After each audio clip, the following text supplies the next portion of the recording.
Listen, here's what's funny, right? Because we talked about this a moment ago. I told you that this is a ship that's taking off, right? Like I just learned something while I was doing this show, right? Okay.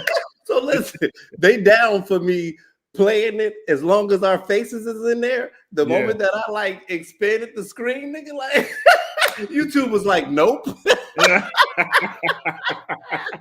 YouTube said, no. You are in violation, sir. You are trying to take our views from over here. That's like, right. okay, That's yeah, right. you're right. You're right. Let me go ahead and shrink it back. I just learned a valuable lesson. Me deep into doing this. You know what I'm saying? Like, only so much of this revolution will be televised. They was like, nah, televised. bro. No, you was cool when you had it in the corner. Okay? Right. The moment that you trying to do something else, and we ain't down for that. Nah. That is funny. They wasn't having that. They were and I get it because it's getting all kinds of screams. Listen, it is what it is. Matter of fact, look, as I'm sitting here, let me go ahead and make certain that I keep the Black Doctor stream going also. But yeah, man, watching it again. How do you feel? It was beautiful. How do you feel the second time, bro? Listen, knowing what to look for, all of that.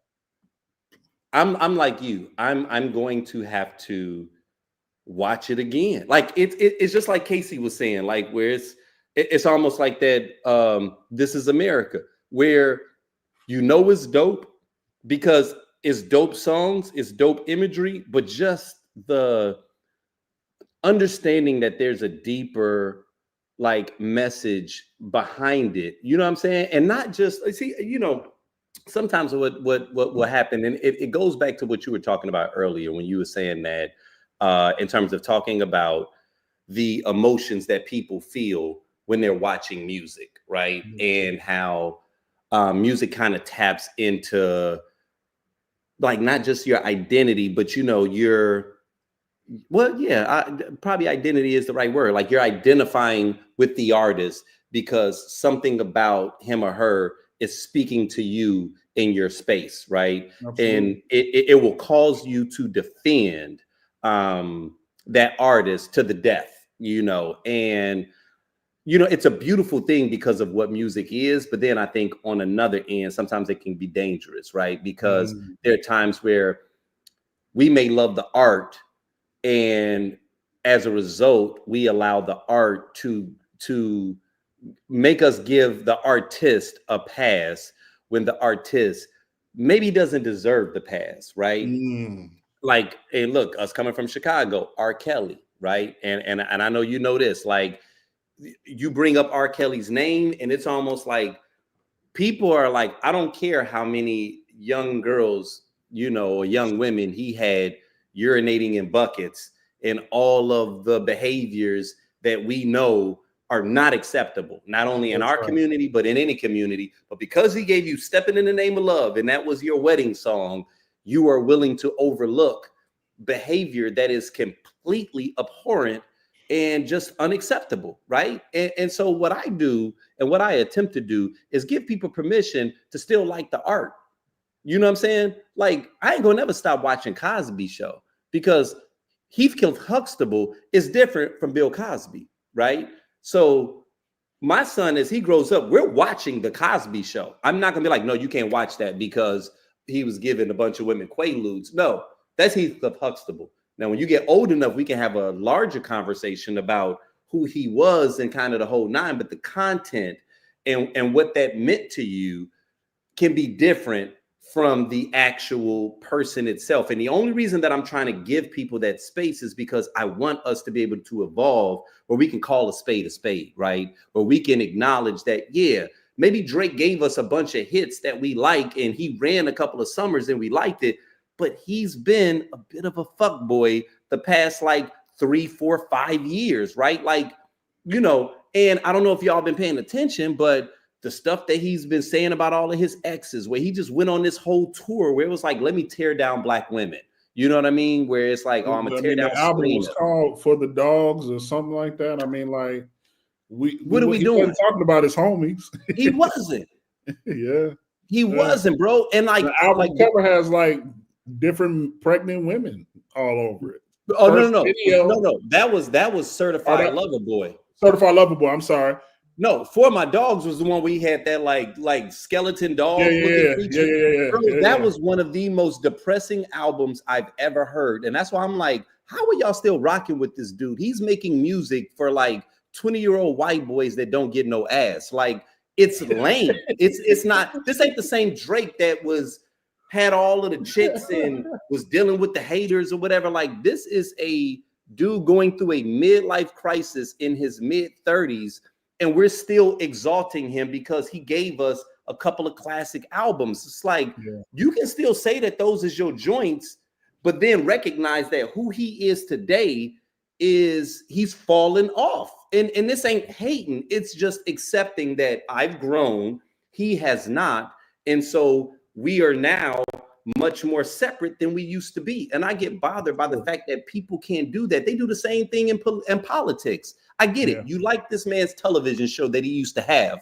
But if he is enacting legislation that is directly hurting you, I need you to be able to wake the hell up. Wake the hell up. I don't care how much you like The Apprentice. I don't care how funny you think he is. Pay attention to how his actions are affecting you and the things that you want to do. You are not winning under his leadership. I don't care how much you want to lie to yourself. He is not a good person. And it's like, you can see that if you are able to separate how much you adore the content from the person itself. So that's why I'm like, yo, we need to start separating it. Love the art, but it's okay to not necessarily rock with the artist when they're not living up to, you know what I'm saying, the standard of but see, we're getting into idol worship. You're idolizing these people and you're turning them into someone that's above reproach. You know what I'm saying? So anything Drake does now, you just got his back because loyalty. Really, dog? Like, I'm a loyal dude, but I don't give a shit if it's my best friend. If I find out you just raped somebody, I'm not gonna be like, well, that's what, but that's the homie though.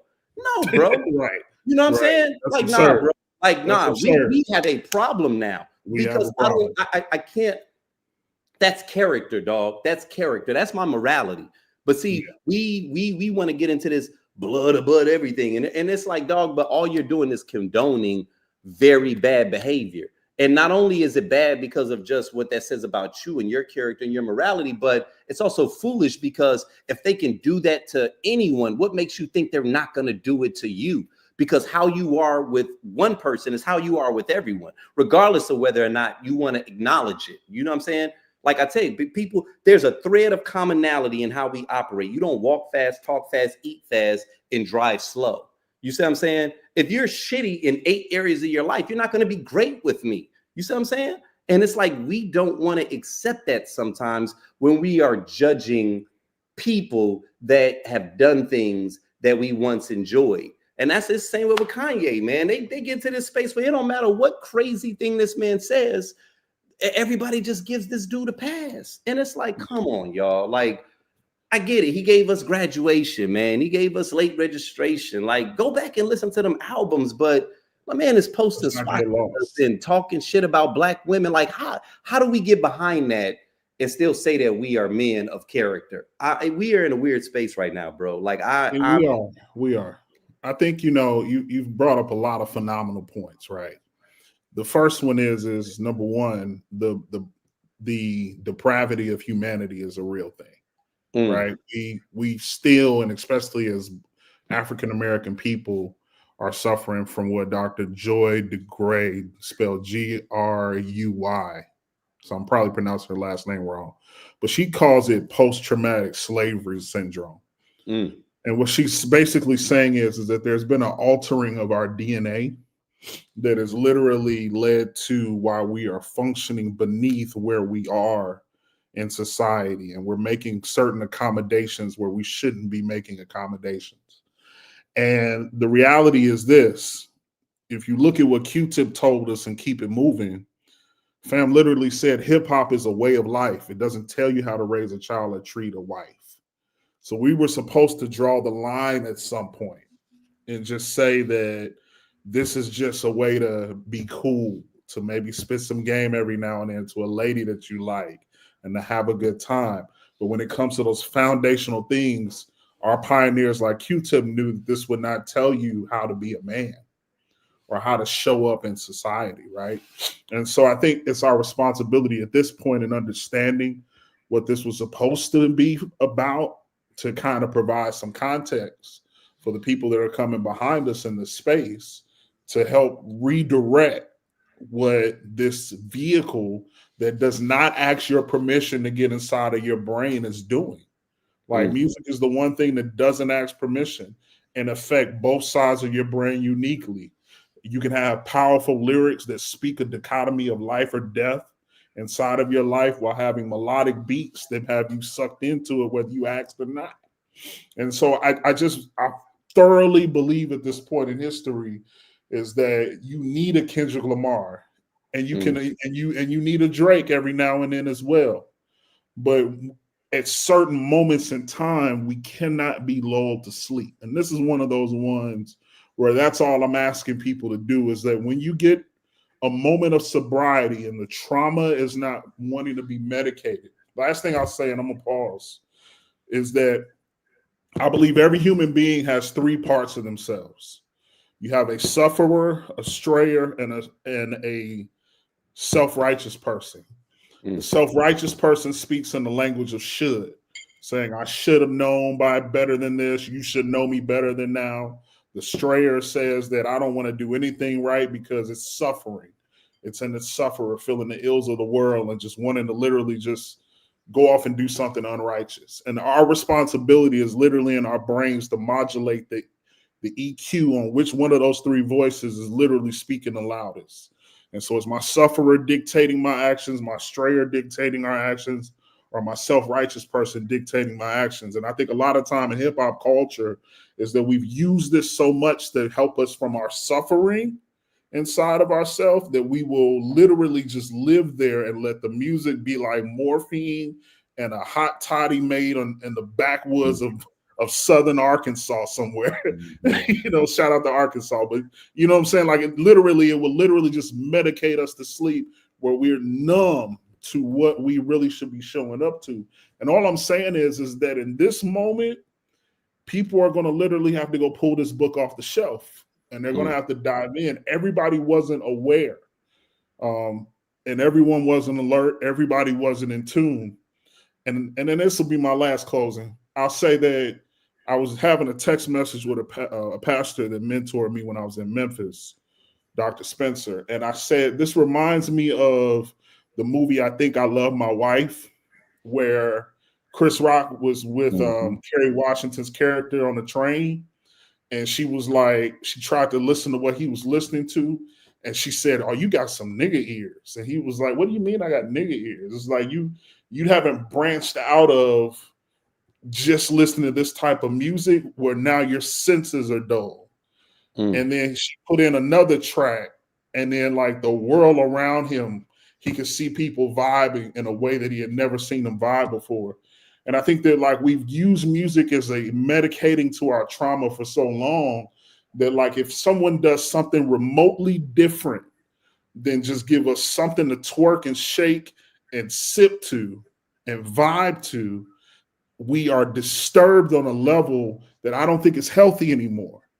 It was cool while it lasted, but it's just not healthy anymore. Damn. I ain't gonna lie, George. I'm telling you, man. I knew I had you on here for a reason, bro.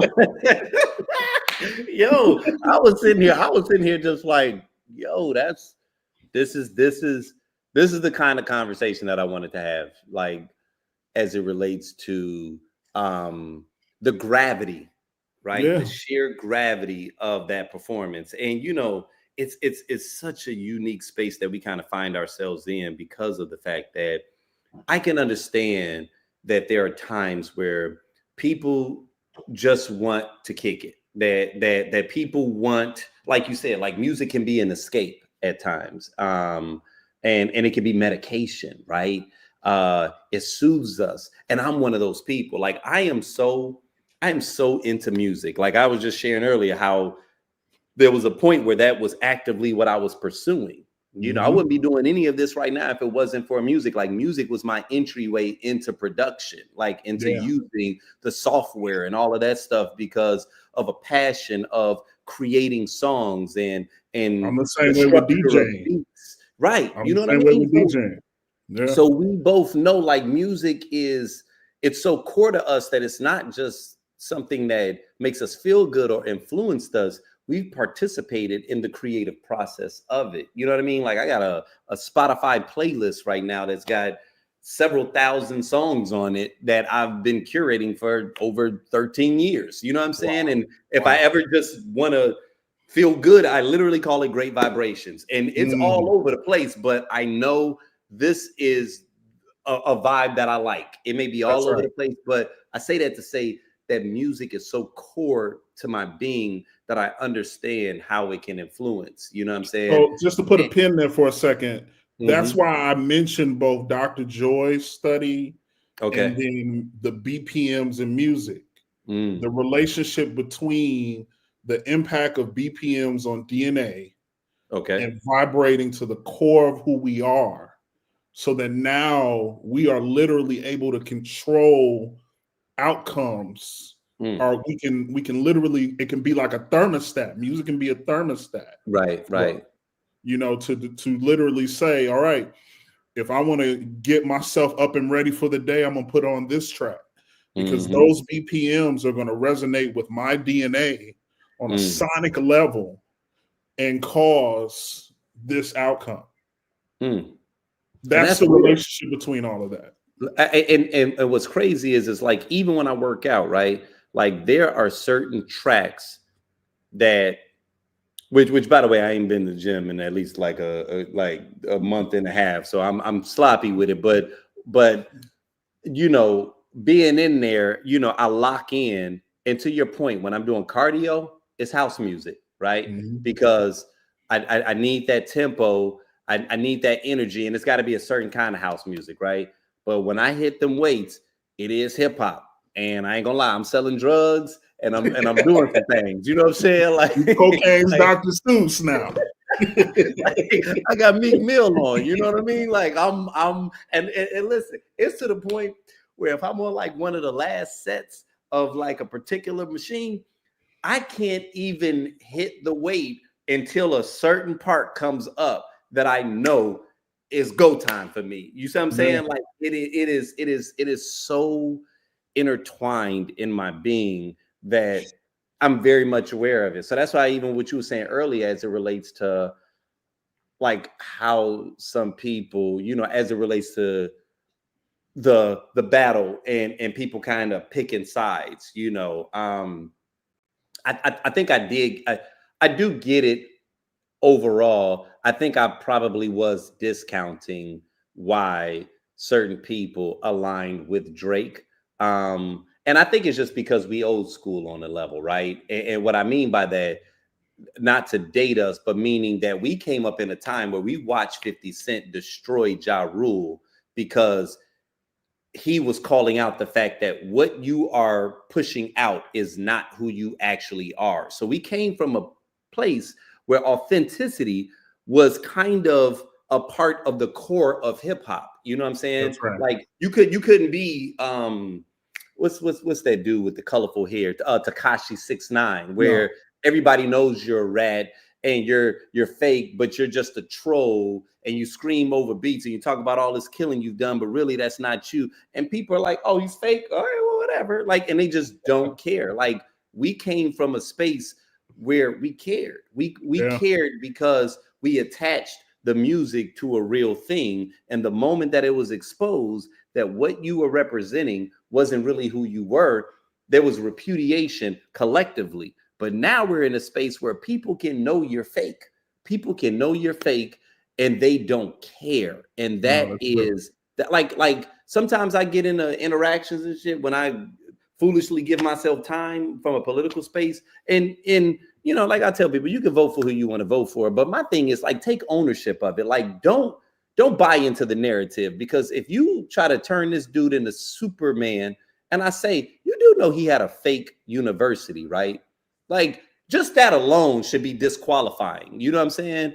But you got people that's like, well, I don't care about that. The same way I was talking about, like with the R. Kelly, the same way I was talking about with, like, you know, Kanye. It's like people don't care when they see these things that are showing you're not really the tough guy that you say you are. You're not really the this that you say you are. Okay, then why are you all still hoisting them on a pedestal? It's like people are willingly misleading themselves. You know what I'm saying? And I think a part of that is just the overall space that we're in as it relates to society because of social media, right? Like, a lot of people are faking it.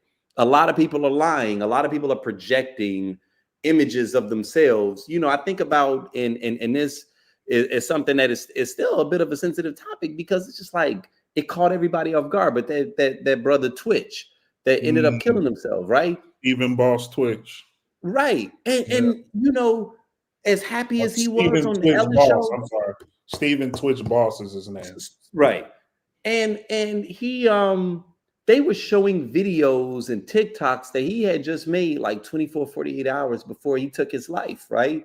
Yeah. And when you see that, you say to yourself, wow, like we are this invested in, you know, the mirage that even on a personal level, like we do it all the way up until the train goes off the side of the cliff. You know, at what point, you know, and then you say to yourself, like, okay, you know, and I still feel like we haven't talked about that as much as we should as a community. Like, yo, what happened with that? You know what I mean? Like, and not just what happened with that so that we can talk stuff about it, but what happened with that so that we can make certain that we're safeguarding ourselves and those that we love to be able to say, did it just catch him off guard? Like, was he really genuinely happy and then something happened and he just didn't have coping skills? Or was he really in this world where he had been faking it for so long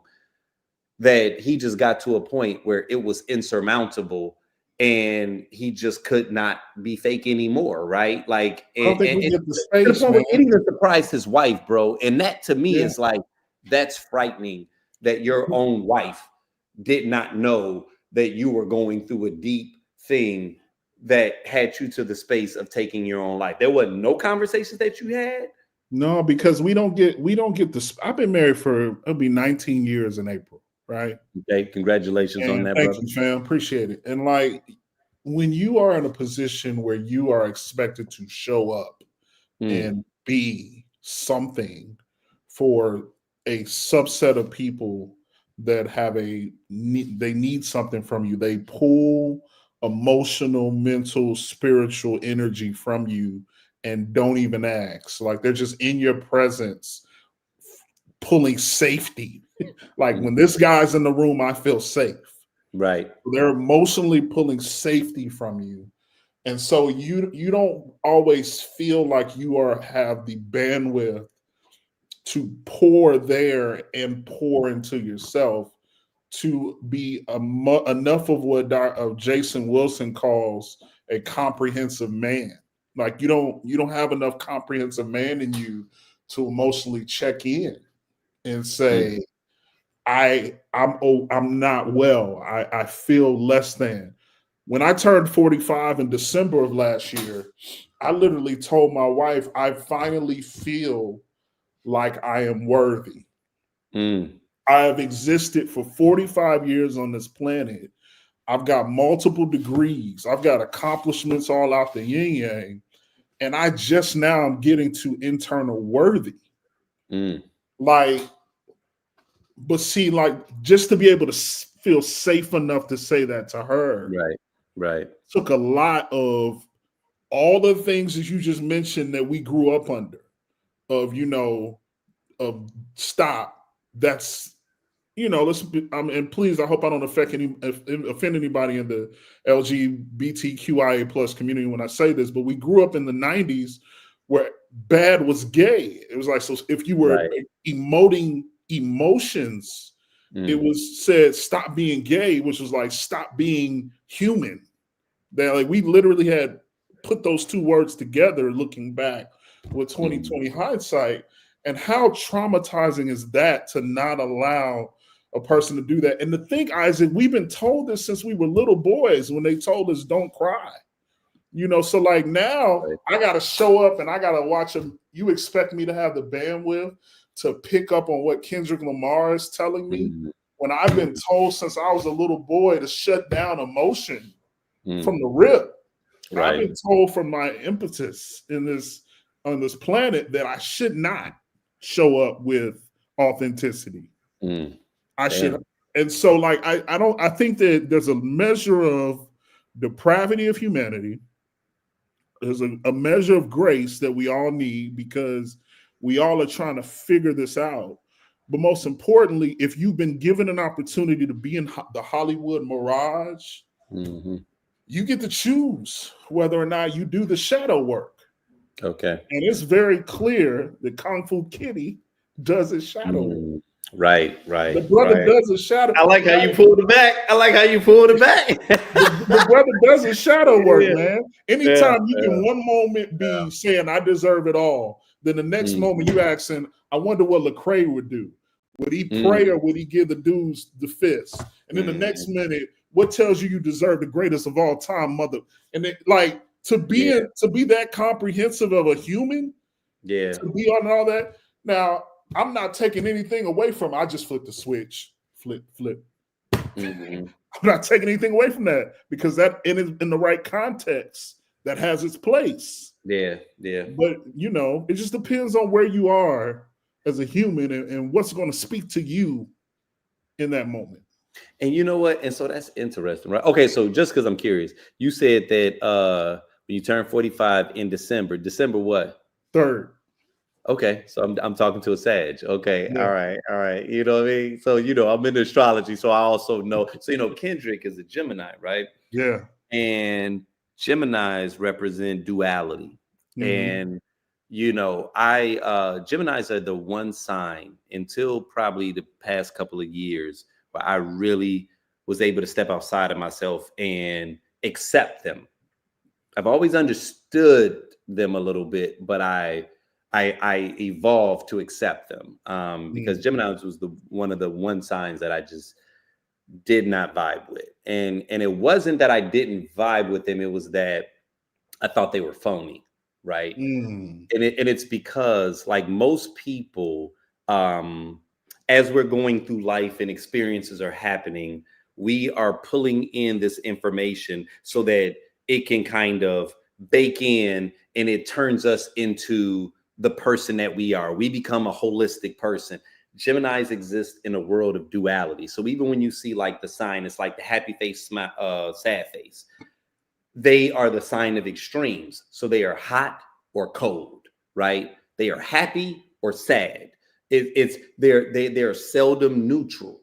And so when you're operating with them, and if you ever talk to a Gemini, you can ask them this, and they will be like, yeah, they don't even deny it. You know what I'm saying? Like they have the ability to flip and switch on a dime, but their balance happens more like a most people's balance is kind of like a scale. Theirs is kind of like a pendulum, right? Where it vacillates from one end to the next. And the middle ground is what they typically don't have. So you either love them or you hate them.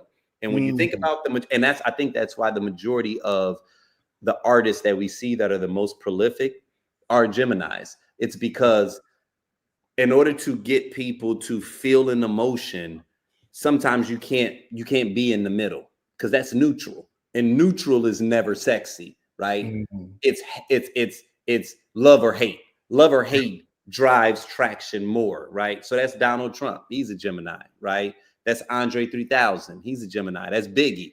That's Tupac, right? Like, you know, that's Kanye. You know what I mean? That's Lauryn Hill. Like that's Andre 3000. Like when we talk about some of the greatest MCs or artists of all time, they are people that have had that ability to take you to an extreme of emotion. You know what I'm saying? And, you know, while I could always appreciate their art, for me, it would sometimes feel like they're being fake, right? Because if you're this way today and then tomorrow you another way, to me, that means you fake, right? Like, what's the real you? You know what I'm saying? Like, you said this today and then tomorrow you act, you know, like now you on some funny shit. And that to me made me always a little distrusting of them, because I couldn't understand the duality of their character. And so, you know, I didn't know about medical terms. I wasn't going to call them bipolar. I just called them fake, right? Like, oh, you hot, now you cold, you know. But as I started to evolve, I started to understand, like, nah, that really is a part of what their sign is. And it sometimes it can be difficult for people to become something that they are not innately, right? And so I've had to just kind of like grow into that and just like accept that that is how Geminis operate, you know. And so as it relates to Kendrick, I'm not surprised that when it comes to his halftime performance, people are normally picking a side. You either loved it or you hated it, right? Even if you didn't understand it, there was a willingness to recognize, oh, something deep was happening, and I'm gonna do some research later. Or, oh my God, it was boring. It was the worst Super Bowl. You know what I'm saying? Like, this wasn't and there's something. stark differences. There's no like. There's very little gray. Very little gray. You either loved it or you hated it, right? Like and that's why I'm honestly not surprised that he's gotten the all-time most viewed, because he pulled you to an extreme, right? So even if you talking shit about it, you talking about it, right? Like, regardless of how you feel, he got you to feel something, you know. And I think that what I appreciate personally, just about not only him, but just what that Super Bowl performance, and you know, I said it in my post, was that regardless of how you felt about it, I know, knowing that he's a thinker, I know that he was very intentional with his performance. I know he knew what the people wanted, right? I know he knew that this is going to catch some backlash. And I think he said, I don't give a shit. And I love everything about that, right? Because sometimes when I'm seeing posts, and I'm gonna play a video in a moment, I want to get your feedback on it. But you know, I'm in a space now where, you know, if there's any value I can pull out of this current space that we're in with this current administration, that just seems like it's very anti-us and everybody's got this energy now where they like, I don't give a shit. You know what I'm saying? It's making me say to myself, okay, you know what? It's time for me to stop caring so much. It's time for me to stop being so concerned about the white gaze, right? Because we've even talked about this a lot, like just when we came up, we always knew, oh, you can't act like that around white folks. You know, anytime that you was going to be somewhere where there were a lot of white people, or it was an environment where, you know, you're trying to impress their crowd, we kind of fit into these boxes. And my question is do they ever do that for us? The only white person in history that's probably ever done that for us, and this is an exaggeration, but probably Eminem. He's probably been the only person that in the early stages cared about what Black people were thinking about the thing that he was creating. Because most white people, they have that liberty. They have that privilege to just create and to not care about what we're going to think about it. You know what I'm saying? Because I'll say Stan Lee. Oh, you said Stan Lee? Yeah. Eminem and Stan Lee are the only two that I can think of, honestly. That acknowledged, okay, how they feel about this thing is important, because, you know, in most cases, people just doing them. And because they are the majority and they got the numbers, you know, they have that ability to only be able to get a sliver of their population and still be very successful. Meanwhile, on this side, you got to damn near be unanimous. Everybody got to love you if you're only appealing to Black people, because we just don't have the numbers. You see what I'm saying? And I think that is even a part of like this new trend that we're seeing, where, you know, you got the Snoop Dogs and the Nellies and all of them are like, where they like trying to pony up to that side. It's because they know, if I just get 5% of their population, I'm eating way harder than if I got 100% of our population. And I think the awareness of the numbers that play into that is what makes Kanye be Kanye. Oh, well, I can do this thing right here. I I don't have to perform for black people no more because all I need is 10% of white people, and that's going to keep me eating way harder than 100% of black people, right? And so it's almost like I no longer feel an allegiance to my culture. I no longer feel an allegiance to my community. You know what I'm saying? Because if it's all about the money, they got the numbers, right? They got the numbers and they got the wealth. So if I gotta play the game, I'm gonna play the game for them. And that's what we've been seeing. And so one of the questions that I was going to ask you, like when we're talking about, Kendrick Lamar and just kind of the whole nine and just how dope this performance was, we talk about activism and just what the role is of not only, we'll take it, feel free to approach this from either direction because he's an artist, but he's also a celebrity, right? What do you think, or do you think there is any role of celebrity as it relates to our community? Like, do you think that they owe us anything, or is that unfair? Is it unfair for us to have expectations of our celebrities, of our athletes, of our artists to be not only active, but to be connected to the community? Is that unfair?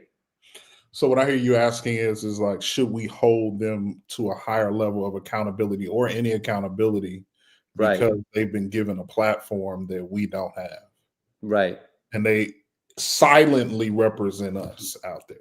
Right. It's almost like, when your parents send you out the house and they're like, don't embarrass my last name. Right. So like we expect everybody that's a celebrity to walk out with a jersey that says black people. Right. And then go out and be the greatest celebrity you can be. It's kind of heavy, isn't it? Like I think it's an unfair expectation.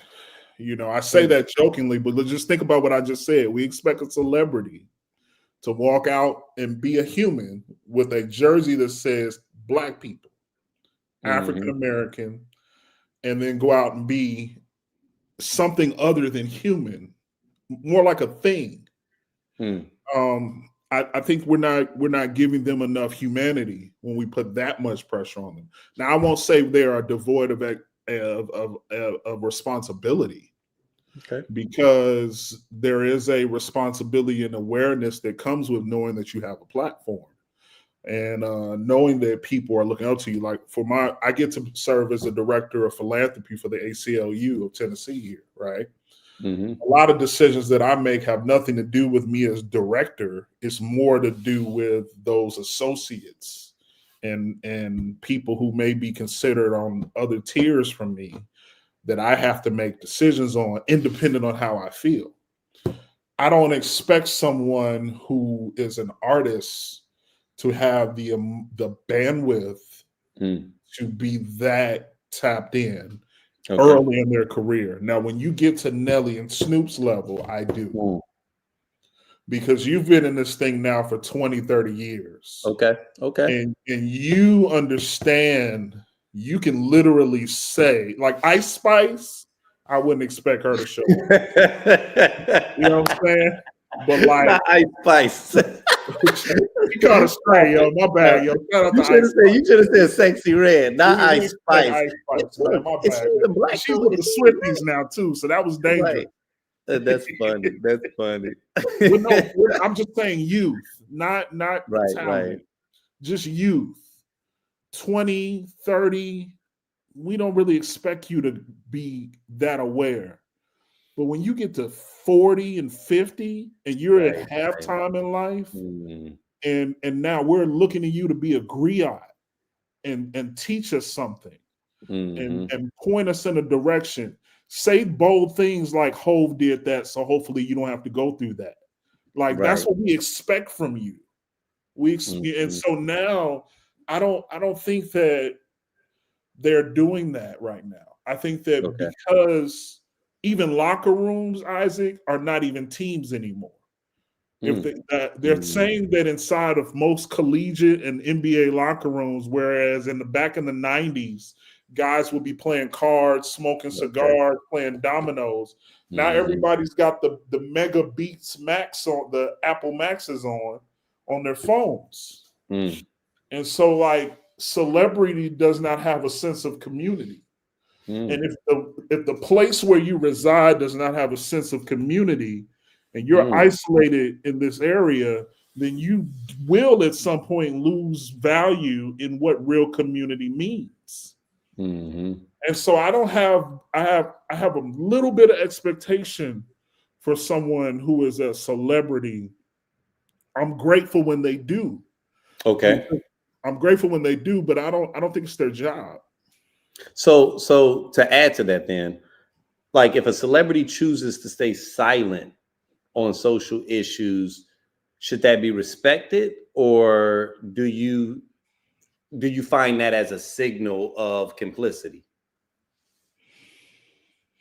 Because I'm gonna be honest now, as you're thinking about this, and Yeah. this is just me being honest, and this ain't fair. I'm gonna tell you this right now as I say this, okay? This is not me being fair, but you know, when I see certain things happening, and I know that it's not just my news feed that this is happening in, but I see some of the people who, you know, sometimes even like they position themselves as thought leaders, as motivators, as people that want to encourage you. And so I'm gonna call out some names. As much as I love these two gentlemen, like a Kevin Hart or a Will Smith, right?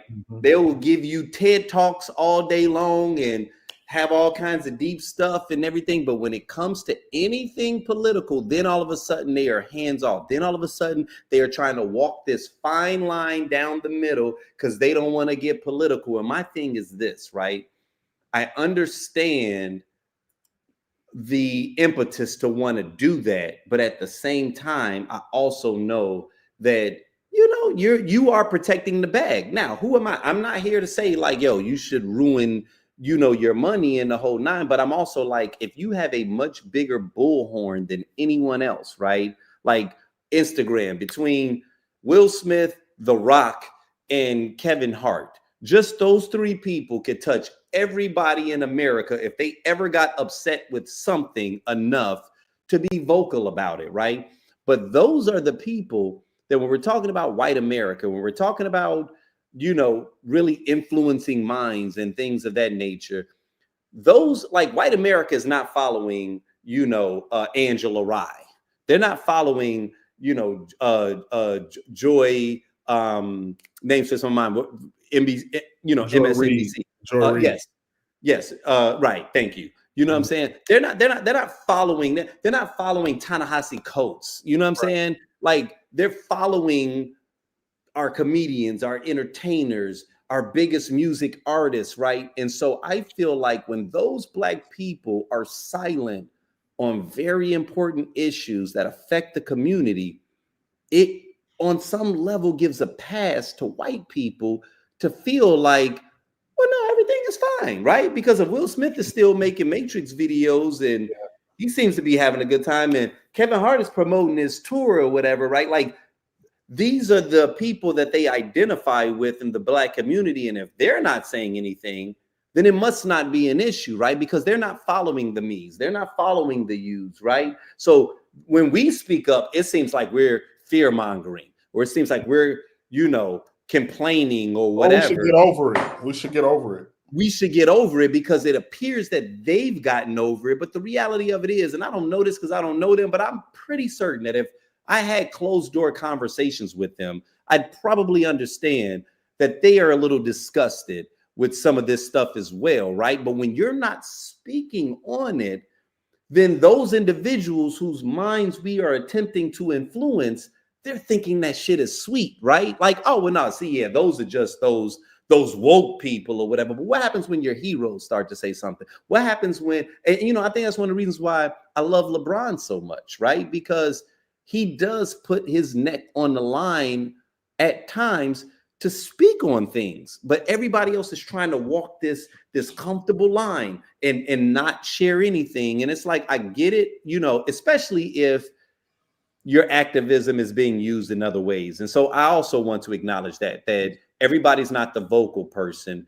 Sometimes people are, their role in the movement is they're the financiers. So it's like we need them to be gaining the wealth so that they can use their money strategically. Everybody's not supposed to be an activist. Everybody's not supposed to be on the front lines. I do understand that. But I do also feel at times that there are opportunities that they are willingly not saying anything about while acknowledging how jacked up it is. And because y'all got the bullhorn, it don't matter if all of us scream. Y'all the ones with 200 million followers. You all are the one, but you don't want to mess that up. You don't want to have a tour and now all of a sudden, you know what I'm saying? People ain't showing up. But I feel like people like Trevor Noah somehow can figure it out. He's still rocking stadiums. He's still making money, but he can still utilize his authentic voice. I'm like, why is it that a South African can do it, but all of these people that I know grew up in the slums ain't saying shit? You know what I'm saying? So like, are they complicit on a level, or am I just thinking about this a little bit? Yeah, they are. It's unfair. They are a little bit, man. But you mentioned Trevor Noah. You mentioned LeBron. These are people that are tied to minimal brands that affect their bottom line. Okay. And their brands that they are tied to, I want to say they have a certain level of ownership stock in those brands to where they can make some tough decisions and calls. And so maybe from a practicality standpoint, I'm not giving them a pass at all, but I'm just saying they're just not like us. Pun intended, right? Like they're just not like us. Now when you talk about people that can make those decisions and choose not to, I point more to where are Hakeem Jeffries, AOC, Okay. my man that stayed in the hood and I can't think of his name right now, but you know what I'm talking about, light-skinned guy with kind of hazel eyes, politician, Cory Booker, right? Yes. Yep. Like, that's where I look for a little bit of that push. Okay. Look, the majority of our millionaires and billionaires are in sports and entertainment. And we think that their money attainment should then give them a bigger megaphone. I want the policy people to get loud. Like my girl out of Texas Jasmine Crockett. Yes. That's the energy. That's the energy. That's what I'm talking about. Jasmine is right now, whether or not the Democratic Party realizes it, she is the standard bearer of our energy, and I hope they are investing in her, because that woman is the future. That woman is the future. She is the future of their party right now. Yes, and so like when you talk about where do we put our expectation, I think we want to put our expectation for activism behind the people that have the dollars. I would not put our activism behind the people that have the dollars. I would put our that power near the people that have the policy and legislative decision power. Okay. Because that's what's going to lead for bigger change for us than just somebody who's got a couple brands of tequila and makes a couple million at a box office. Like I'm not, look, man, I'm only impressed by so much now. And my theme for 45 is I understand it now. Right. Like I took it from Lethal Shooter. I understand it now. I'm not going to be impressed by the trappings of financial success. Okay. You tell me exactly what's going to lead to my people putting stuff on the book. Like I saw and admired the LGBTQI plus community for doing. People get on Dave Chappelle all the time and say he's punching down. He made it very clear. I'm not punching down on you. I'm admiring you because you guys were able to accomplish what my community has not been able to accomplish for over 60 plus years. Yes. And I'm like, how did they do it? And so the only way he can deal with the pain of him trying to and frustration is to crack a couple jokes. But the reality is we admire the policy move. Oh, but just because I have thoughts on that, and I'll just say this before I play this quick clip. That's because that's white men.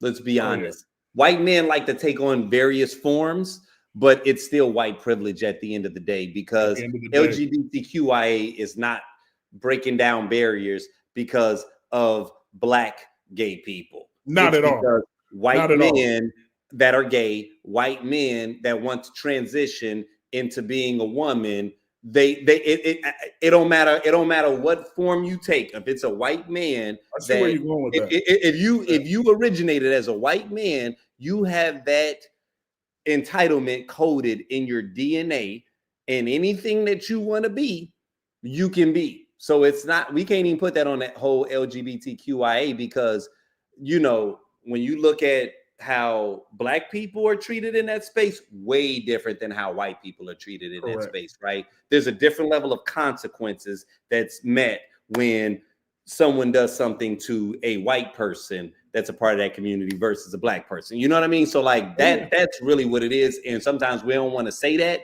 because I know that once you throw the LGBTQIA, they want to group it all in, and they want to, you know, make that a part of us and our suffrage movement, you know, even when it comes to this DEI stuff, right? Like, as much as I'm still in support of it, let's not pretend like it's a whole bunch of Black people that's been winning from it, right? We've already seen the numbers. A lot of Caucasian women whose husband are construction workers, and they got the contract in their name, and their husband really does the work. And since they're 52% owner of the company, and their husband is listed as 37%, you know, and then the dog get the other 7. Like, yep, that wasn't us, and we know that wasn't us.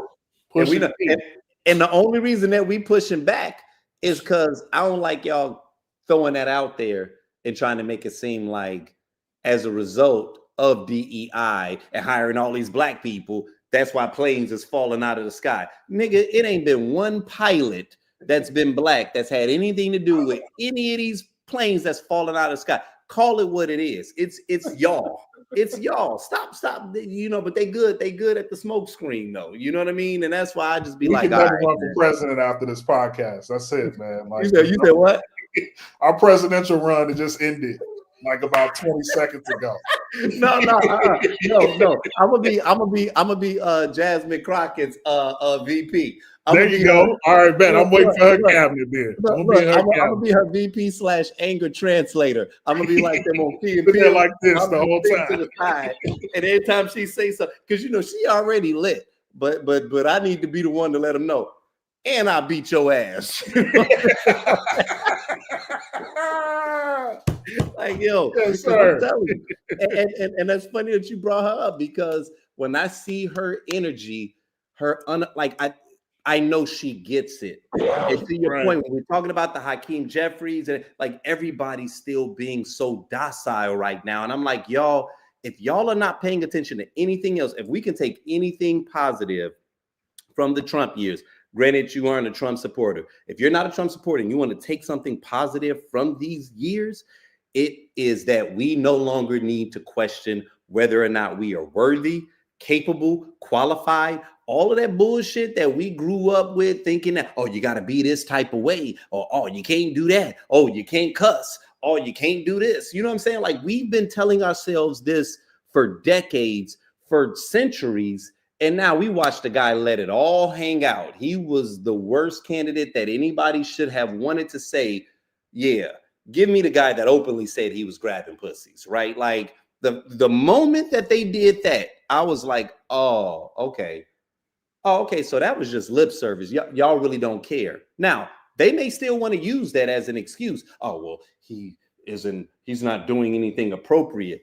All right, say that, but I won't internalize it. I'll know you just didn't hire me because you just didn't want me there. Like, there was nothing I could have done. Like, that's why even people be like, well, Kamala should have done this. Well, why didn't they do that? Y'all, if everything this man did, he still got in, let me tell you something. If it was Jesus with Barack Obama as his VP, he would not have beaten Trump this go round. Because if that man was able to do everything that he did and gotten in, nobody was beating him. That is an indication of the nation that we live in, and the priorities that the American public saw as being most important. So we could talk strategy all day. Well, they should have done this and they should have done that. That woman hopped through every hoop that she could. She tried to appease everybody that said that they needed a plan. She did everything she was supposed to do. And they still went with the dude that was talking about a dead man's penis at a campaign rally. Y'all, okay, just say you wanted to vote for the rich white guy because he's rich and he's white. Like all right, I get it. You know what I'm saying? Like, it is what it is. But nonetheless, you know what I'm saying? Let me highlight one more sister, man, so we can move on. I want to shout out Elizabeth Booker Houston as well. Elizabeth Booker Houston. She's lives in DC, but she's from Memphis. That's another sister that, like Jasmine Crockett, has phenomenal energy for this moment, and she definitely needs all our backing. Okay. All right, let's move on, man. You know what? I received that, and thank you for that. You know what I'm saying? Because you've already dropped a couple of jewels that I'm gonna have to watch this back through. And no, seriously, because you were talking about some documentaries and a few books and a few teachings. I'm like, okay, yeah, no, I was like, yeah, all right, I need to push a pin in that and go back and get that. But I want you to see this because I think you'll appreciate this right here. Right. So it's three things that I'm gonna show you in a row, right? And they're playful. Let's start with this one, okay? All right, y'all. I'm sorry. Kendrick Lamar at the Super Bowl was whack. That was one of the worst halftime shows in recent memory. First of all, Kendrick Lamar is not mainstream. Like, people do not know those songs. The white people at the Super Bowl party that I was with, he may as well have been speaking Mandarin.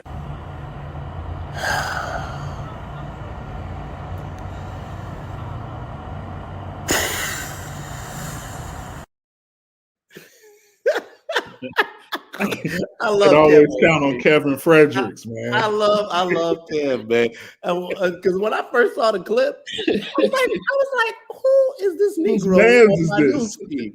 And then when I saw Kev, I was like, all right, thank you, bro. Because ever since Zuckerberg been on his little kick, I've been seeing some stuff in my news feed. I'm like, why am I seeing all these Fox News ads all of a sudden and White House ads and I'm like, oh, okay, so what? I'm like automatically following these dudes now. You know what I'm saying? Like, do y'all want me to troll? Because I will troll. I will hop in these threads and troll these dudes. But when I saw that, I was like, okay, good. I was like, whoo.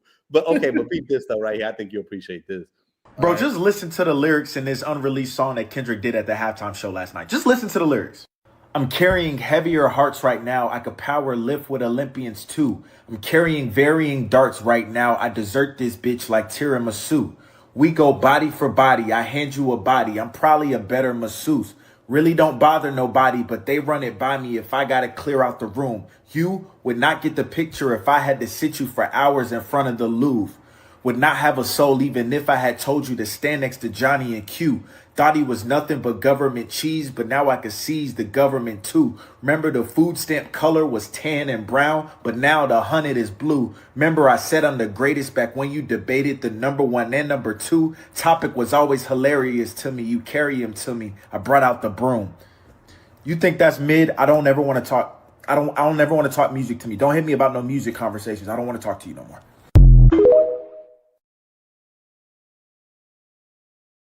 That is what I'm talking about, man. That's the type of energy I'm on, bro. Like, yo, go back through and watch it as many times as you need to. Come on, bro. And that's when he was standing on top of the GNX. I didn't even catch it all. I just knew, like, oh, this nigga is going in right now. Yeah, you know what I mean? The MC and me were just sitting there like are y'all not fans of the art? Are y'all not fans of hip hop? They're not. Yo, they rather have. What was the movie 8th Mile when Eminem was getting in on people and shit? This is the evolution. I mean, the evolution of that. This is the dude that's like, and it's okay if he's smarter than you. See, I think that's also a thing. People are bothered by intelligence, bro. Like, I need to stand up and stretch people are smarter than you. We don't have to be, I love being around people that's smarter than me. And I just hope that they think something I say is smart and not like on some old worship you, but just like, what do they say? You are the sum total of the 5 people that you spend the most time around. You know what I'm saying? So like, why would you want the leader or the head or your friends to be stupid? Like, we get so intimidated by it instead of leaning into it with the acknowledgement that it's going to whisk over us a little bit. You know what I'm saying? Like, we're going to get better. If I'm hanging around stronger people, faster athletes, I'm going to train a little bit different. You know what I'm saying? Like, why are y'all intimidated by this shit? And so it goes back to what we were talking about earlier, you know what I'm saying? In terms of like why you key into certain artists. And I feel like that's part of those of us that love Kendrick.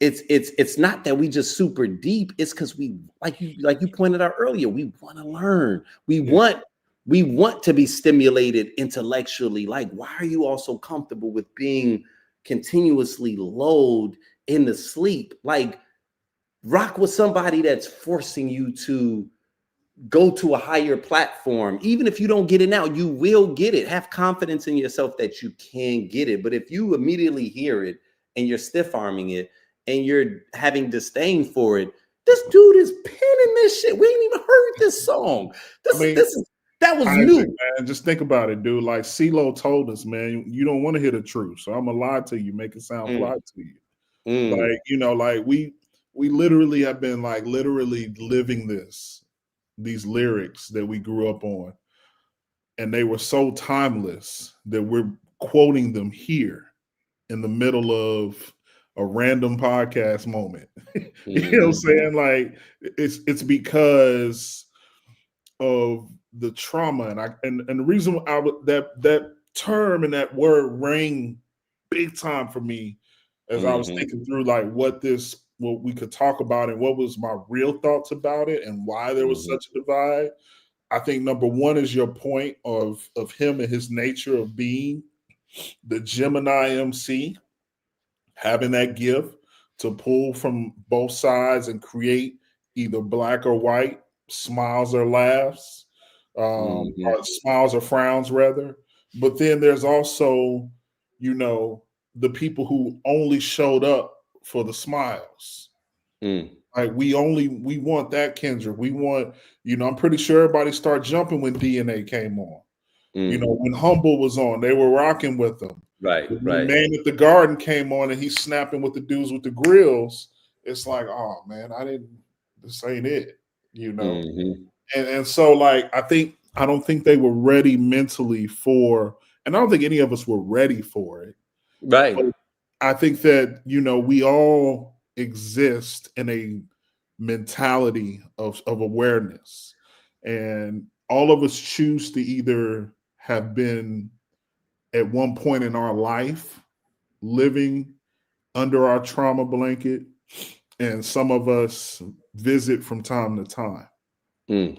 Okay. So look, I'm sorry, brother. No, go ahead. Because I wanted to get this last video in because I wanted your take on this. Okay, just because I'm curious. Okay, this is the last video. I just wanted to hear what you had to say about this right here. Okay, so you give me this. The bottom line is this set list, these are not hit records. When you're talking about the biggest stage in entertainment, you need hit records, undeniable hit records, not the songs that we like, because there's some songs on there that we like as a culture. When you put somebody on the Super Bowl halftime stage, you need the songs that people that never even heard of Kendrick remember, like, oh yeah, I know that's who that is. Well, I don't want to do that because there were a couple hits in there. So I would say Humble is a hit. DNA is a hit. All the Stars is a hit. Not Like Us is a hit. And TV Off is turning into a hit. Yeah. Now you telling me it was turning into a hit. It would be half and half. Don't tell me it was turning into a hit. It just came out. So why perform it? Because he just did a fucking GNX whole performance. Slipped in DNA, Euphoria, and Humble. Even though I even put Euphoria within the GNX rollout. So back to what I'm saying. This Super Bowl performance was predicated and built upon a moment. All right, so I just want to get your feedback on that, because when I heard that take, I was like, okay, here we go. That was Buddy Mile, wasn't it? When Buddy Mile, because he wears glasses, he got some real insight, man. You know, like I think that's his only fallback, man. He think when he got the glasses on and the hat is like similar, like sitting like old school T.I. Right, you know what I'm saying? Like now he's in his bag. Casey said Maul has historically trash takes. Trash, man. Oh, okay, Casey. Is that like his thing? He just makes trash takes. Man. He shows that's up what makes him special. And dumpster you know you're gonna get something trash. And when I heard that, I was like, and see, that's why I love things like this, right? Because you know, and we talked about this earlier, but just to make it clear so that people can see it, you know what I'm saying? That Kendrick Lamar's performance was the most watched Super Bowl halftime show in history with 133.5 million views, right? Like, man. we talked about that, right? 0.5, okay? And so it's hilarious when I see things like this, right? You know, hundreds of dancers and participants in this halftime show, and they can't manage to feature one single white person. This is pathetic. And somebody was like, nah, we got rid of DEI based on merit. The black dancers dance better. Yo, we trolling. And that's why, and you know what? And I think that's what I'm getting at. I get a little disappointed because I'm like, y'all are so busy trying to hoist up your King Drake that y'all are missing out on some good trolling for all the white people that are bothered by how high quality trolling going on. What? Because this was black as hell. This was a win for the culture. And if you don't see that, then it is because on some level, and I think that's very much what you've been saying, which, you know, I definitely appreciate your insight. You know what I'm saying? Because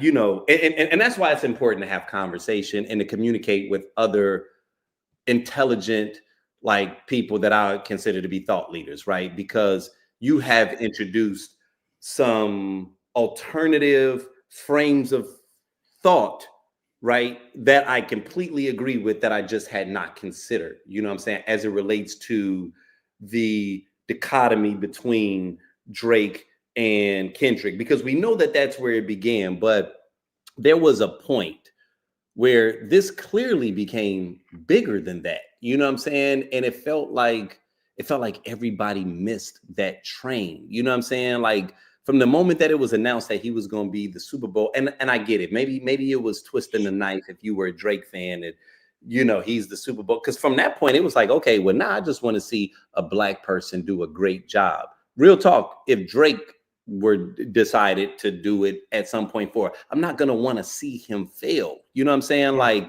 this is hip hop music at the end of the day, right? Like this is even if he isn't the standard bearer of the culture, I still know that what you're performing, unless he went and decided to do some country shit, like you would be on some level representing black culture and black music. I want you to do a good job. You know what I'm saying? Sure. I don't want to see something up there that ruins this opportunity for a future artist, you know what I'm saying? Or whatever. I want to see you maximize it. And to just watch a bunch of us like get into this space where we hitting this tribal thing, I'm like, yo, the infighting is unfortunate because this was so much bigger than Drake. Now I get it.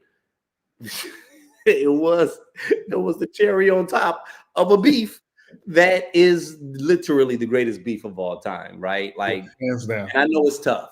I know it's tough if you was on that side of the fence, you know, that you hating it. But I'm like, damn, like, but to your point, and you said this earlier, and I agree with it. And I felt this. There are a lot of people who are going to go back. It might not be a week. It might not be a month. It might not be a year. It may be some time later where we are talking about this for a long time and recognizing just how artistic it really was. And, you know, just even what the beef, I think, symbolized, because a lot of people don't understand what the beef symbolized. And like, you know, this hoodie I got on, this hat that I got on, I actually coined this term when a buddy of mine, actually one of my cousins, who surprises me. He out of the blue, I guess, is a Drake stan. Like, nigga, we've all loved the music, but you know, you're going way too hard to be as popular as you are and to do the things you're doing. He kept wanting to post, you know, and so he posted this meme one time. It was the weirdest little meme, but it had Drake sitting alone in like an auditorium, you know, just very emo type shit, you know. But it was talking about how like he was still the most streamed artist of 2024 and blase, blah. And I'm thinking in the back of my mind, like, we keep getting into this space where we like, even when we talk about the arguments between the two, and when we're talking about art, I don't want y'all to keep using sales as the number one metric that determines who's the greatest, because Fast and Furious as a franchise has made more than everything else damn near. You know what I'm saying? Are you really trying to tell me that Fast 10 is one of the greatest movies of all time, right? Like, just because something makes a lot of money does not, McDonald's is probably the largest restaurant chain that exists. Are they really better than Ruth Chris? Are they really better than Five Guys? You know what I'm saying? Like, right. You know what I mean? Like, so there comes a point where you have to acknowledge that the dollar signs, the engagement, you know, because this is the world we live in, where if you post something and it doesn't, I remember a friend of mine, actually a friend of ours, if I said her name, you know what I'm talking about, but a friend of ours, I remember I gave her props once where I was like, girl, I love the fact that, you know, sometimes you'll post stuff and it don't matter if you don't get no engagement, you still keep on posting. And she shared with me then, she was like, well, I'm gonna be honest with you, Ike, there have been a couple of times I did delete it. You know what I'm saying? And it was because she felt some kind of way that she posted something and she didn't get a lot of engagement, right? Because in her mind, the lack of engagement felt like rejection, right? Like the algorithm in social media is forcing us to believe that if a lot of people don't key into something instantly, that what you just created is whack. What you just created has no value, right? And what's crazy is while on some level people can make excuses and be like, well, that's it is. If people wasn't rocking with it, then clearly it wasn't valuable. And I'd be like, okay, but yet I've known several content creators that had upwards of 5 million followers that were still sleeping on in their mother's basements. They weren't making any money. Meanwhile, you got somebody over here with 10,000 followers that's monetizing what it is that they're doing. They're actually selling a product and they're fucking millionaires. So who's really winning? The comedian that has 5 million followers that can't figure out how to actually make money off of it? He's just a popular puppet? Or this person over here with 1,000 followers, but half of his followers are active customers? We have to reevaluate what winning looks like, because social media has sold us a lie and convinced us that the more people that click on your thing and that like your thing, that means you're successful. And of course, they're going to tell us that because that benefits their profit margin. They want you to, oh, I got to create. Oh, it don't matter if it's good or not. I got to keep posting. They want you to be a slave to their system because it benefits their apparatus. But does it benefit you though? Does it really mean that what you created was actually good? Most of the clips that we see that's viral, a lot of it is shitty. You know what I'm saying? So the consumers don't control the culture. We've known for the last 20 years that white people are funding hip hop. They are. They're the ones who buy the concert tickets. They are the ones who support the thing. You know what I'm saying? Like, these artists wouldn't be next level if it was not for avid fans that were white. I get that. But don't ever get it confused. Just because you consume it doesn't mean you control it. You feel what I'm saying? And we have to remember that.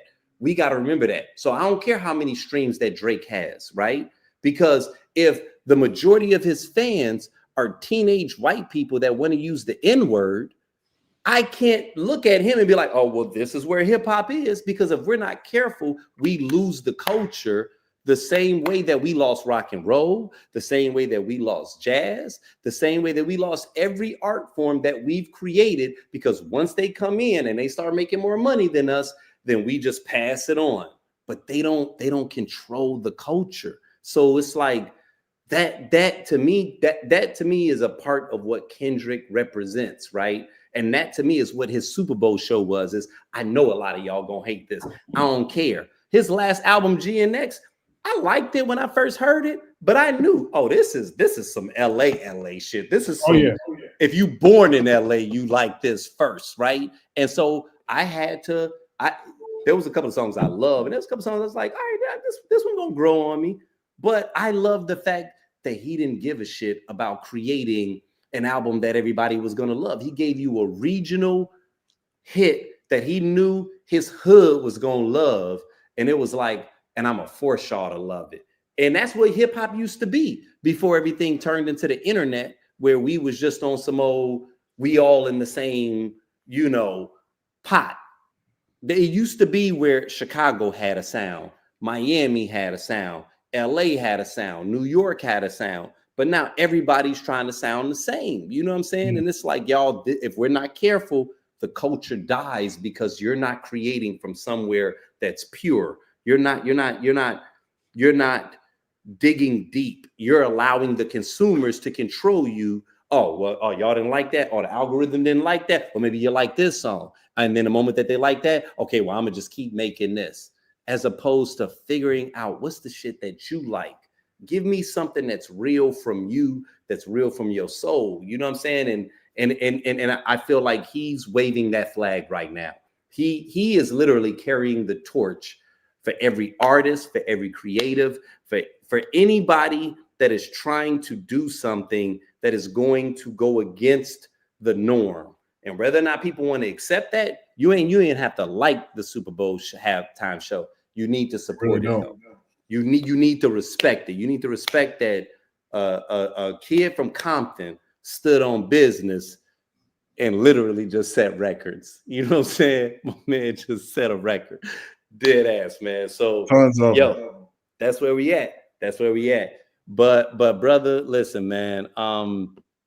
Man, it's been a pleasure, bro. I when I saw you reach out and put the bat signal up, I wanted to see who all was going, be available for a discussion. And I saw your name. I got excited. I was like, okay. I just had a feeling. I was like, yo, I'm having a good conversation with this brother, man. So I really, really appreciate this, man. It's been good having an opportunity to build with you, man. And honestly, this is I'm gonna have you back, man. I can see the numbers, so I know people tapping in, and I can see the reactions, but it ain't even about the good engagement. I've personally been enjoying this discussion, man. It's been really good to reconnect with you. You know what I'm saying? Likewise. And just have an opportunity to share what feels like a personal conversation, online. You know what I'm saying? We live this, man. This is our life. People look at hip hop as if it's entertainment. But I told someone the other day, I said, we were taken from who we are as a people. So when you talk about what is culture to us, it is hip hop music. Yeah. I always admired the Nigerian brothers and sisters that I went to school with, because they had this pride. Like, no matter where they were in school or what HBCU or PWI they went to or where I met them, they still knew they were Igbo or Igbo, or, they knew what tribe they were from. I don't, if someone to tell me, go back where you came from, I'm going back to the south side of Chicago. Like, I'm not going back to Africa. You know what I'm saying? And so it's like, as much culture as I have that defines my identity, for me would be hip hop in the church. The black church and hip hop is all I got.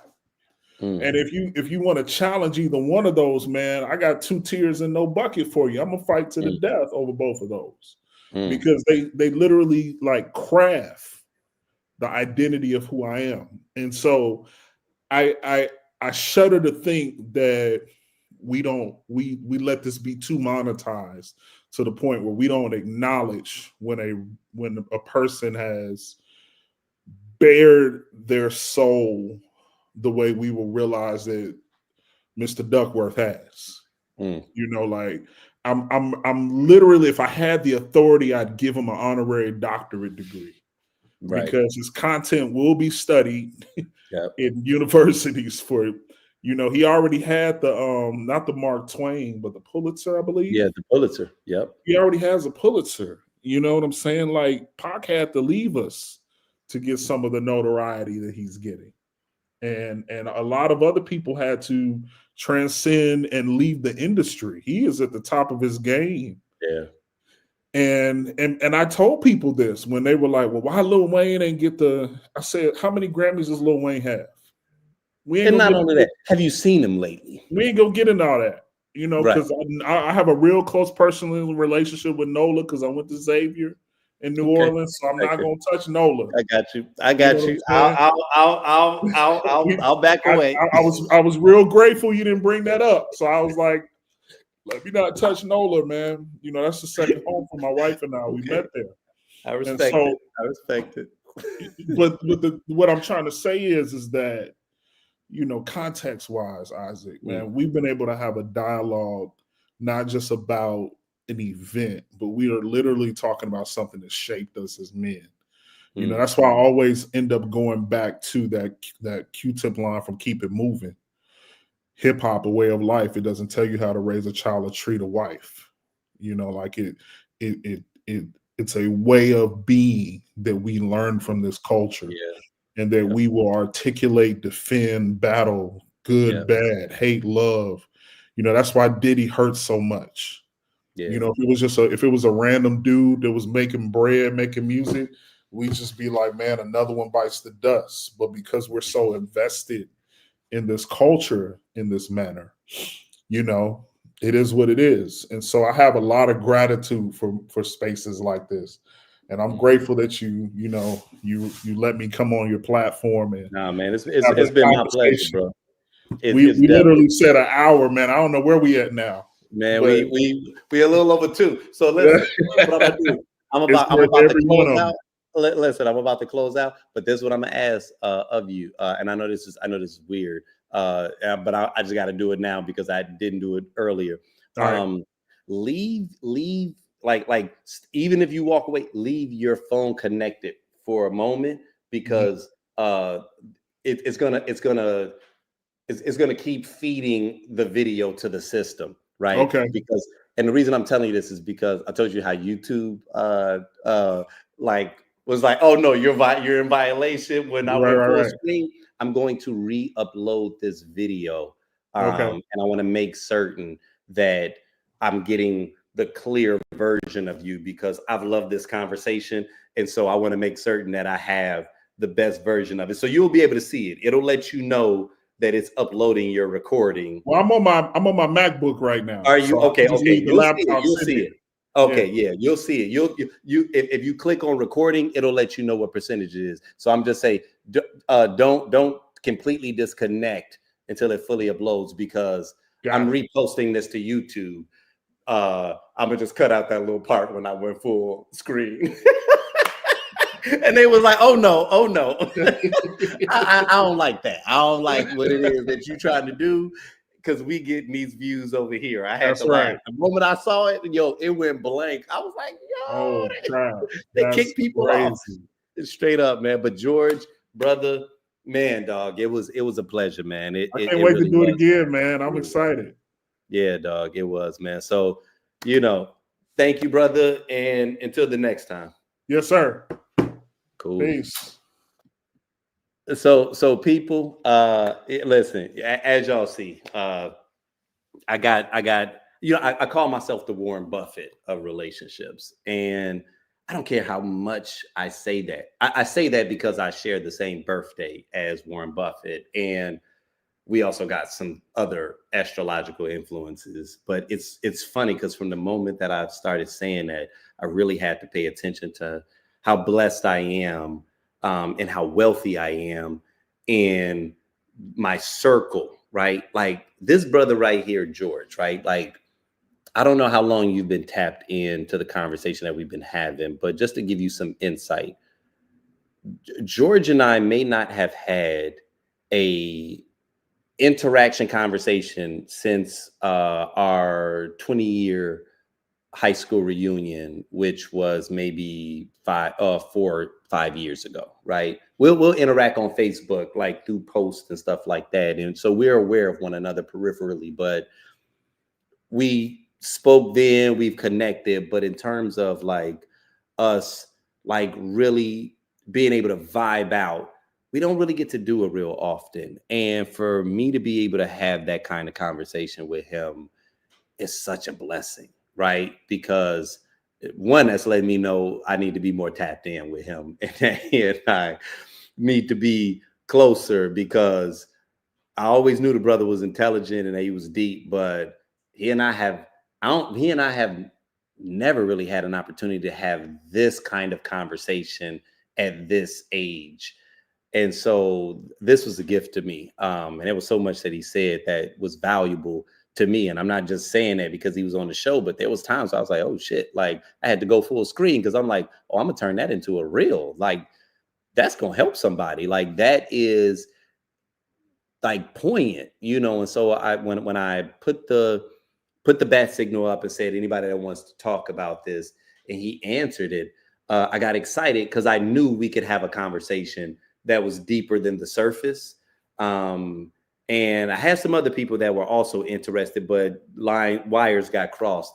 I'm glad that it played out the way it was. That was very beneficial. So I'm going to close now. And this was something that I was going to share with him, but honestly, I had so many questions for him, but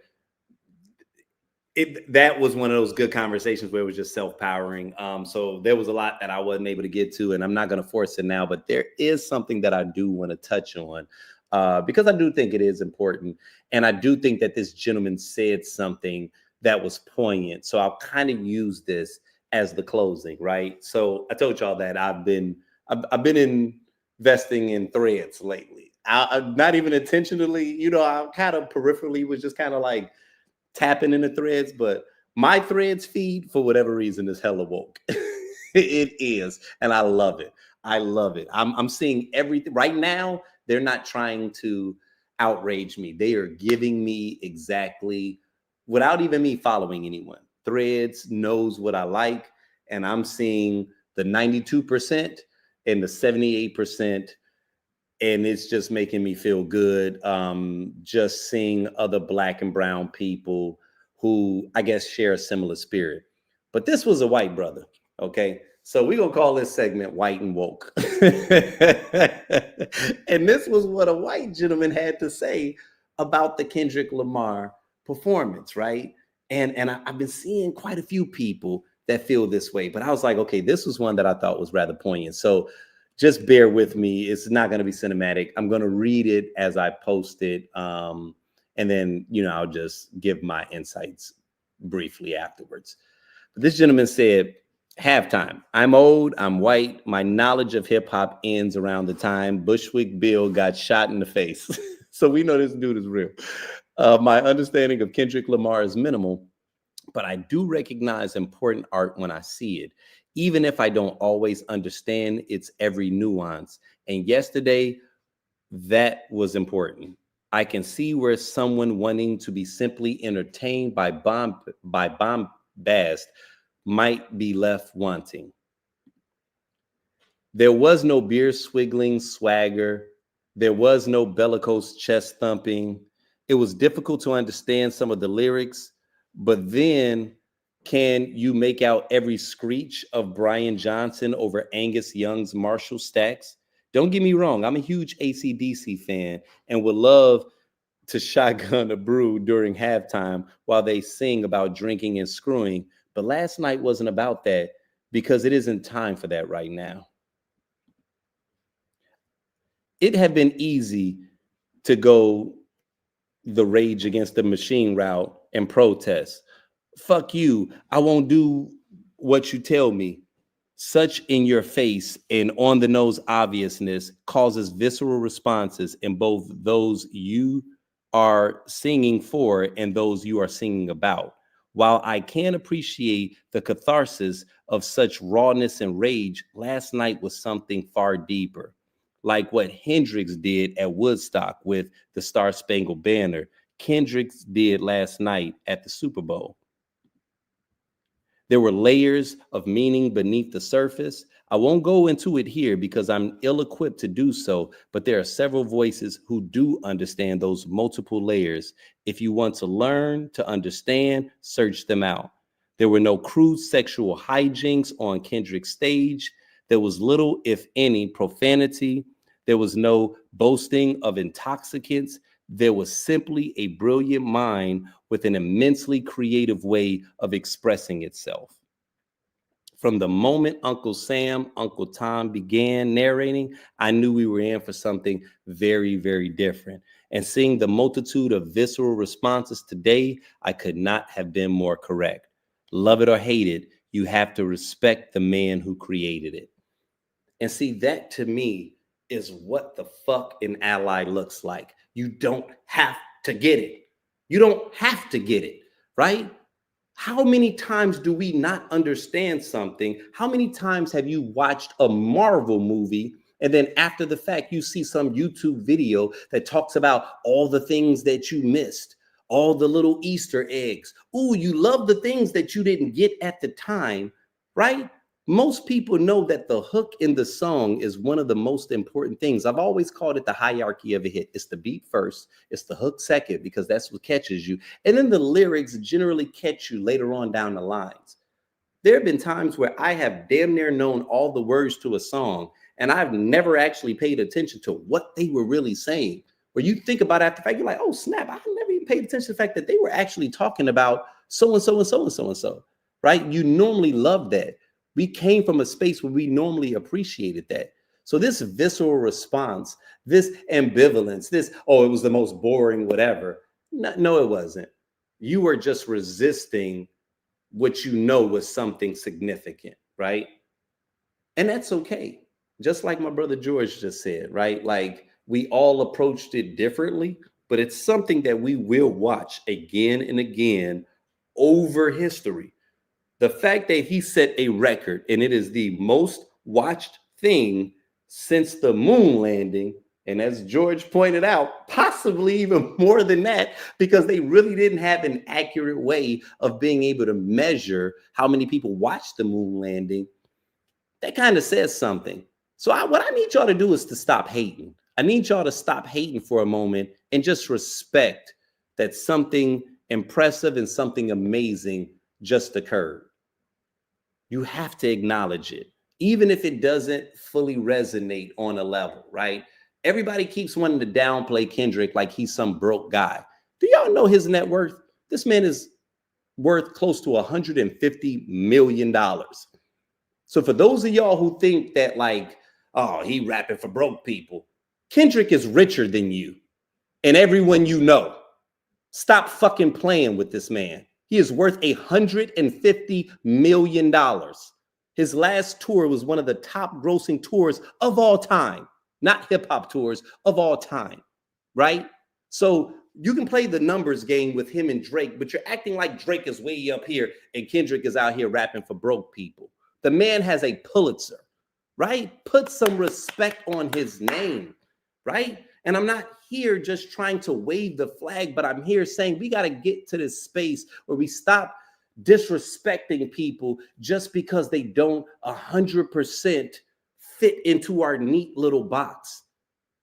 The moment that you want to compare someone, you start to say, well, because I like this person, I got to hate this person.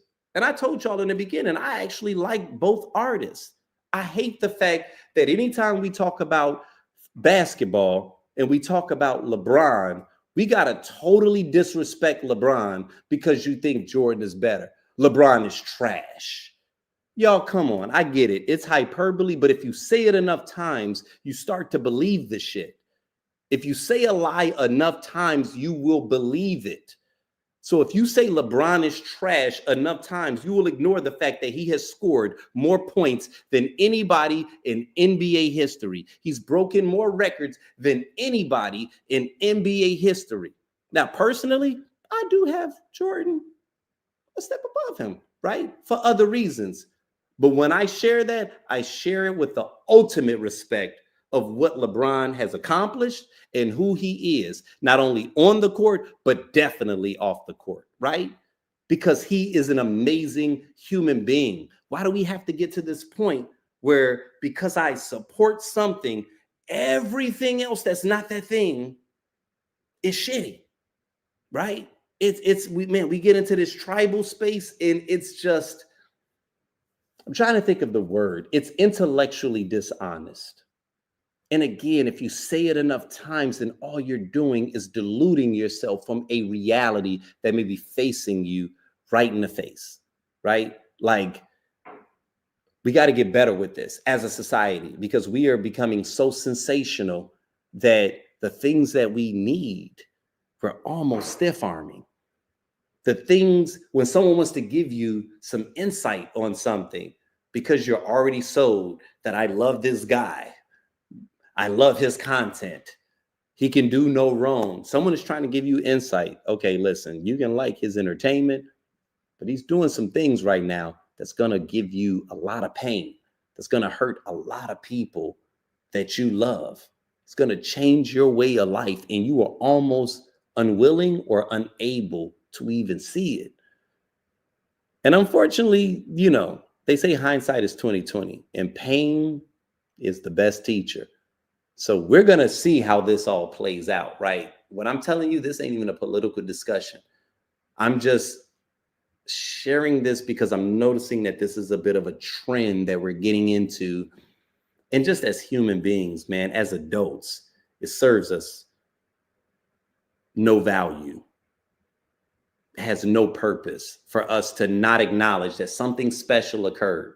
It's okay if it wasn't your cup of tea, but for you to talk shit about the all-time top-selling, top-watched thing, it meant something to someone. And while it doesn't have to mean something to you, it may have value if you at least tap in and do a little research to figure out why it meant so much to other people, right? Feel free to not do that, but just know in not doing that, you're acknowledging that you're comfortable with being ignorant. And ignorance has its consequences. It really does. Ignorance has its consequences. But you guys, I appreciate you all, man. This has been a great show. It's probably been one of my favorites up to this point. I hope you all enjoyed it. I'm going to do more things like this. For those of you all that are watching it, if you ever want to engage with me in a discussion, let me know at least once a month. I'm going to be pulling people in and just experimenting. That's what I was telling George earlier on. I said, listen, man, this is a plane that I'm building as it's taking off, right? Like, I don't even 100% know what it is, but I hope that every conversation moving forward can be as valuable as this one felt to me, right? And that's what the Tequila Tales is, and that's what the script is it's all about communication, is that we're in this space, man, where we feel like just because we're so connected, we can get into a space where we feel like we're connected. And what we start to learn is that we're actually not communicating. We're actually not listening to one another. We're actually not like talking anymore. We're talking at one another. We're not communicating. And so that's what this is, and so I want to thank all of you all for, tuning in. I want to, you said what? Oh, I missed your birthday. Oh, you know what? Listen, my wife is sitting right here. Yo, the most important person in my world, okay? Her birthday was last week, right? So what we are going to do is give a collective happy birthday to Casey Alana Austin, right? You know what I'm saying? Because I did a show last week on her birthday, right? And, as soon as I ended it, I felt like trash because I was like, I did not wish you a happy birthday. So I'm making up for almost missed it again, right? That's how you know. I'm a good husband and I'm a trash husband. And also, for those of you all that are seeing this t-shirt that I have on, and you like, I kind of like that t-shirt that you have on. How can I get it? You know what I'm saying? Man, let me go ahead and just put that in the chat real quick for y'all and anybody else that may, want this. Like, no pressure, but I just want y'all to be able to, cop it. And you know what? I'm creating a term. I want to call it like protest wear, because a lot of the things that we're pushing is subtle, right? I love wearing this stuff around people. I went to an event the other day, and it was like a jazz function, and it was a mixed crowd. There was a lot of white people there too. You know what I'm saying? And I'm just there mixing it up and shit. And I got this on, and in my mind, I'm like, it's subtle protest. It's quiet. Like, if you know, it's one of those things. You know what I'm saying? So, feel free to check it out. You know what I'm saying? Look, let me just show y'all this. And you all can tell me if y'all get this, right? Just so you can know what I'm talking about. Let me know. I'm gonna leave this up here for a second. I want y'all to look at this for a second and tell me if you know what this means. I'm not gonna explain it, because if you know, right? If you know. And sometimes, you just want to say it with your chest. Sometimes you just want people to know, all right, I ain't got time for this foolishness. You know what I'm saying? So, if you know what that means, then good. If you don't, I'm not gonna say it. You know what I mean? So that's kind of the space that we're in, right? It's like subtle protest. It ain't in your face. It's like what Kendrick did, right? Some people got upset because they wanted him to be more bold. I guess they wanted him to be like, F the president. It's like, nah, you ain't gotta do that.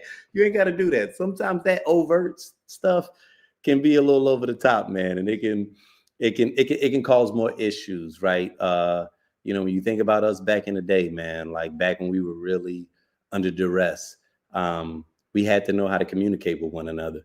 And sometimes you got to know how to communicate in code. You know what I mean? You can't always broadcast it.